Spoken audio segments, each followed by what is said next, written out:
안녕하세요. 투자맨입니다. 오늘 준비한 영상은 미국에서 잘 나가는 현기차가 일본에서는 왜 이렇게 빌빌대는지에 대한 이야기를 좀 해보려고 하는데요. 우선 저는 일본에서 22년 넘게 직장 생활을 하고 있고요. 부업으로는 이제 부동산 임대업도 같이 하고 있어요. 간간히 부동산 관련 컨설팅도 하고 있습니다. 지금까지 일본에서는 총 3대의 자동차를 탔어요. 닛산 마치, 그리고 피아트 500이라고 수입차죠. 그리고 지금은 토요타의 시엔타라는 차를 타고 있습니다. 일본에서 봤을 때는 국산차하고 그리고 수입차를 이제 두루두루 타본 셈이죠.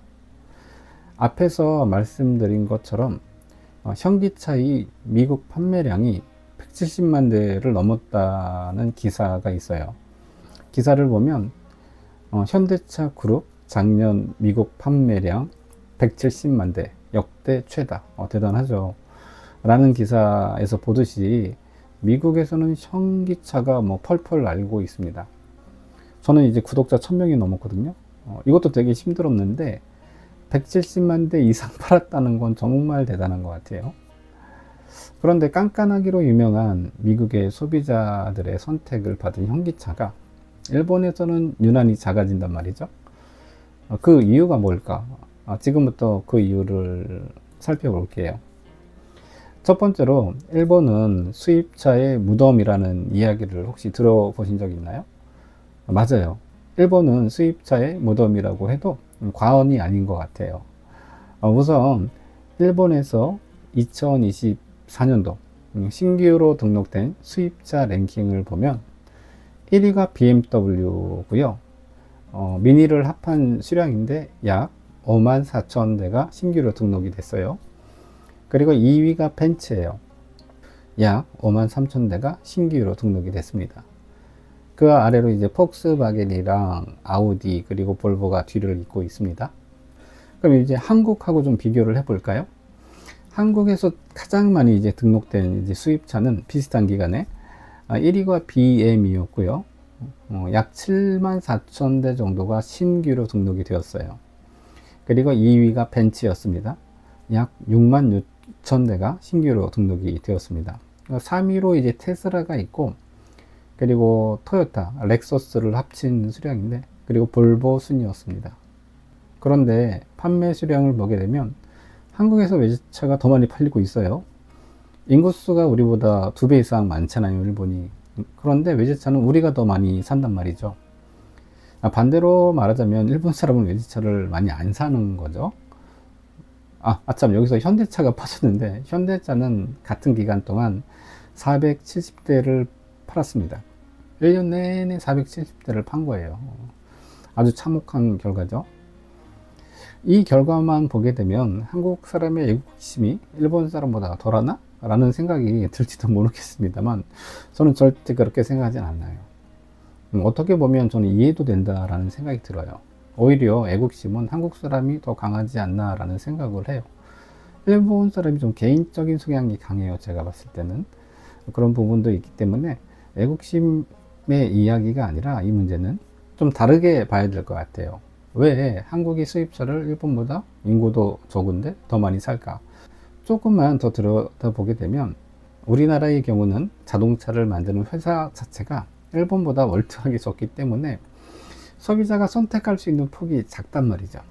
현기차 아니면 KGM 정도인 것과 반해서 일본의 경우는 뭐 토요타 있죠, 혼다 있죠, 닛산 있죠, 미쯔비시 있죠, 스바루 있죠, 스즈키 있죠, 마츠다 있죠, 다이하치 있죠, 히노 있죠.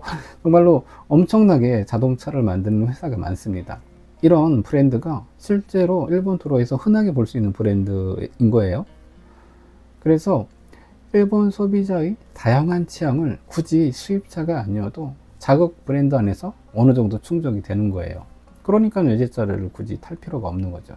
만약에 현기차가 일본에서 1등을 먹는다고 해도 많이 팔린 BM이랑 비교를 해봤을 때 5만 대에서 6만 대 정도 팔면 성공이 아닌가라는 생각을 합니다. 두 번째로 현재 일본 내에서 중형 전기차가 크게 인기가 없단 말이죠. 그런데 현기차의 일본 판매 라인업을 보게 되면 인스타, 귀엽네요. 아이오닉스, 코나, 넥소 이런 것들이 있는데 그냥 이걸 딱 봤을 때는 전기차로 밀고 들어왔다는 느낌을 받아요. 전기차 하면은 사실은 테슬라가 리더인데, 그런데 말이죠, 테슬라도 일본에서는 인기가 별로 없어요. 여기 테슬라가 일본에서 팔리지 않는 이유라는 기사가 있는데요, 천하의 테슬라도 일본에서는 5,500대 정도밖에 연간 못 팔고 있어요. 그 이유를 보게 되면, 예를 들어서 뭐 하이브리드 자동차에 비해서 뭐 충전할 때 좀 불편하다던가, 그리고 수리비가 한번 엄청나게 비싸게 나왔던 경우가 있었나 봐요. 배터리를 이제 통째로 갈아야 되는 경우가 있었던 것 같은데, 그걸로 한 2,300만 원 정도 들었나 보더라고요. 2,300만 원이면 웬만한 차 사죠. 제가 지금 타고 있는 시엔타가 2,300만 원 정도 해요. 이런 사례들이 있으니까 아무래도 인식이 별로 안 좋고요. 그리고 저는 이제 전기차를 산다면 수리를 어디에다 맡겨야 될지 좀 애매하기도 하더라고요. 이게 흔한 내연기관 자동차라면 기존에 다니던 공업사에 믿고 맡길 수가 있는데, 흔한 내연기관 자동차가 아니기 때문에 아니 전기차는 어디다 수리를 맡겨야 되나 좀 고민을 했어요. 그래서 현대차 홈페이지를 한번 들어가 봤어요.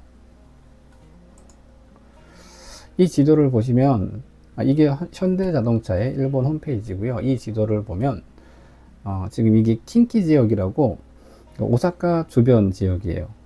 뭐 고베, 교토, 나라, 오사카 이런 식으로 이제 나온 부분인데, 여기에서 이제 스페하나가 표시된 부분이 현대차가 이제 현대차 협력 정비 업체인 것 같아요. 근데 보니까는 이 넓은 지역에 10군데밖에 없더라고요. 점점 이제 늘려간다고는 하는데, 아무래도 충전하는데도 불편하고 수리비도 좀 많이 들고 아직 전기차가, 그리고 더욱이 수리할 수 있는 데가 그렇게 많지 않다는 느낌을 받기 때문에 역시 현대차를 선택하기는 좀 힘들지 않을까라는 생각이 들었습니다. 세 번째로는 일본에서 외제차를 구입하는 사람들의 성향인데요. 물론 다 그런 건 아니겠지만 대부분 저는 이렇다고 봐요. 속된 말로 폼 잡으려고 사는 거잖아요, 냉정하게. 근데 한국이나 일본이나 신차 등록 상위권에 포진한 수입차를 보면 BMW나 벤츠, 아우디 뭐 이런 것들이잖아요. 다들 이름 있는 브랜드인데, 아니면 좀 귀여운 차라든가 BMW 미니라든가 피아트 500이라든가 이런 귀여운 자동차라든가 그러면은 좀 많이 팔리는 것 같은데, 여기가 일본이잖아요. 현기차로 폼을 잡기는 솔직하게 어렵다고 생각을 합니다. 현대차면은 그 대한민국이랑 이미지가 떠오르는데, 일본의 한류 붐이 부는 건 맞아요.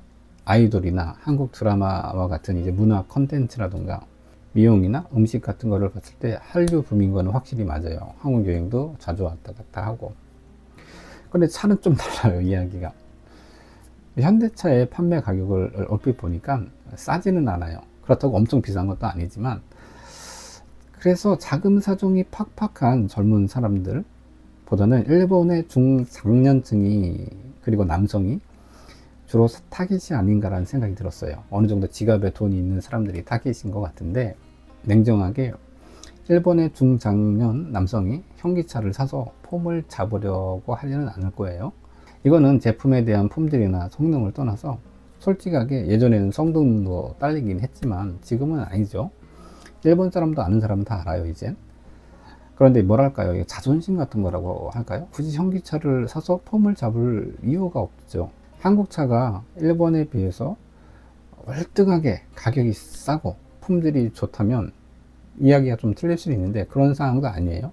그리고 BMW나 벤츠를 능가하는 브랜드 이미지가 있는 것도 아니에요. 참고로 저도 현기차를 살까 생각했던 적이 있어요. 사이즈를 보니까 차가 좀 크더라고요. 저희 집 앞 도로가 좀 좁아요. 일본에 이런 도로가 많거든요. 좁은 도로도 많아요. 그래서 차를 넣기도 힘들어요. 저희 와이프는 그래서 요즘에 운전을 안 해요. 예전에는 운전을 했었는데, 왜냐하면 차를 넣었다 뺐다, 그리고 제 차가 예전 차에 비해서 좀 커졌거든요. 그래서 운전하기 불편하다고 운전을 안 해요. 저희 경우가 좀 특수할 수는 있을지 모르겠지만, 이런 이유도 차를 선택하는 이유 중에 하나이기 때문에 일본 도로나 주차 사정도 고려를 해야 될 부분이 아닌가라는 생각을 합니다. 이런 이유들로 인해서 현기차가 일본에서 판매량을 늘리기는 솔직하게 쉽지 않아 보인다는 생각이 들었습니다. 2, 3년 전쯤에 현기차가 일본에 재진입을 한다고 했을 때 저도 되게 반가웠어요. 반가웠지만 한편으로 야, 이게 팔릴까? 그런 생각을 좀 했었습니다. 그런데 뚜껑을 열고 나서 보니까 역시 성적이 그렇게 좋지 않아서 좀 아쉬웠는데요. 이게 쉽게 바뀔 것 같은 느낌이 들진 않아요, 사실. 그래서 좀 걱정이긴 합니다. 오늘 영상은 여기까지이고요. 시청해 주셔서 감사합니다.